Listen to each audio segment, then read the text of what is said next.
Welcome to This Explainer. Today we're diving into an ancient text that completely throws Roman rulebooks right out the window. We're looking at Plautus's late-career masterpiece, Truculentus. Now you can go ahead and forget the standard, heartwarming comedic endings where the good guys win and families are happily reunited. We are jumping headfirst into a grim, highly transactional world that is unapologetically mercenary about human relationships. This is an exploration of one of the most cynical and structurally distinct compositions of Roman New Comedy, a work that entirely discards moralizing resolutions in favor of cold, hard financial extraction.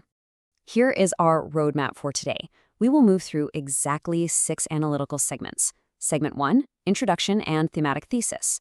2, Historical and Cultural Context. 3, Literary Composition and Style. 4, Ethical and Philosophical Framework. 5, Character Arcs and Progression. And finally, 6, Transmission and Enduring Legacy. Let's jump right in. Segment 1, Introduction and Thematic Thesis. Opening right in the thick of the action, in medias res, we instantly see how this text radically departs from the standard, moralizing Roman comedies of the era. Take Dinarchus' opening monologue as our prime example. He basically spells out the financial ruin of lovers right out of the gate, stating, Non omnis aetas ad perdiscendum satest amanti dum id perdiscat quot period modus. A lifetime isn't long enough for a lover to learn all the ways he can be ruined. In this play, love isn't a romance. It is strictly an economic commodity. And the home? It functions as a financial vortex designed to trap men and strip them of their cash, their reason, and their civic dignity. Enter Phronesium. She is the ultimate meretrix mala, the mercenary, wicked courtesan. And she is the undisputed mastermind here. In a lot of ancient comedies, the courtesan is a side character, or maybe it's eventually revealed that she is secretly a noblewoman in disguise. Not Phronesium. She is driven purely by greed and financial survival, engineering a fake childbirth to scam 3 different suitors at once. She effortlessly subverts civic law and military force to finish the place spectacularly wealthy. Segment 2, Historical and Cultural Context. To really grasp why this play was so shocking to its original audience, we have to look at the socioeconomic anxieties of the Roman Republic. Plautus is essentially staging a conservative Roman's absolute worst nightmare. He takes the concept of mos maiorum, that traditional, gritty, penny-pinching morality of rural Italy, and watches it instantly collapse against the weaponized luxury of the city. The urban center here is a predator, right? It uses Hellenistic sophistication and sex appeal as an inescapable trap, bankrupting old family estates and destroying traditional ancestral dignity in the blink of an eye. Segment 3, Literary Composition and Style. So how is this clash actually built into the physical architecture of the text itself? Grounding our analysis in the physical preservation of the text's title page, specifically the T machi plavti Truculentus argument, we see the standard comedic sentimentality entirely stripped away. It explicitly maps out 3 separate worlds colliding on one doorstep, 3 young men perishing for 1 woman, 1 from the country, 1 from the city, and a 3rd from abroad. That geographic triangle is the core architectural engine driving the entire narrative. Mapping out the cast reveals the perfect setup for financial exploitation. Honestly, it's like a heist crew lining up their marks.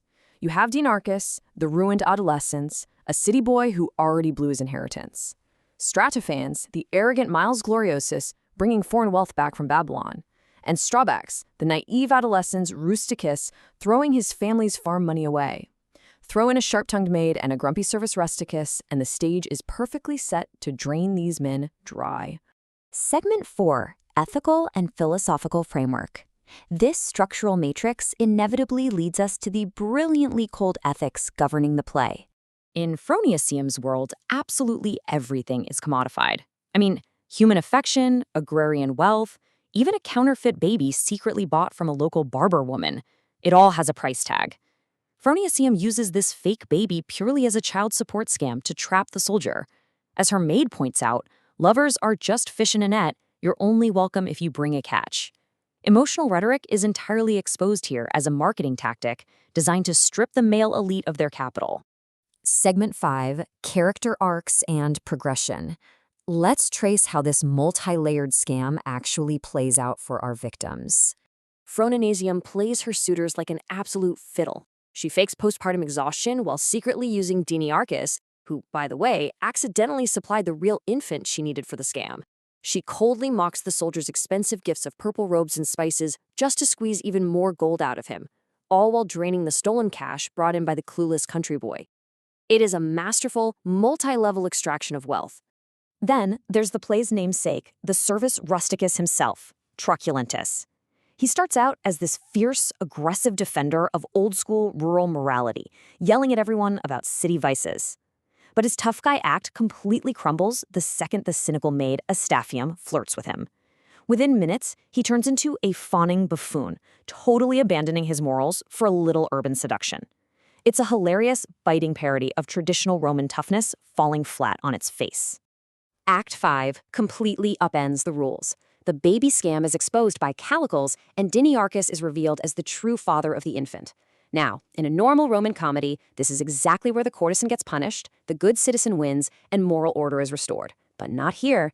Phronesium pivots instantly. She points out Diniarchus is broke and engaged to someone else, and she practically negotiates a deal to keep the baby just long enough to finish bleeding the rich soldier dry. Diniarchus has absolutely no choice but to weakly submit. Segment 6. Transmission and enduring legacy. This brings us to the lasting impact of this incredibly dark piece of literature.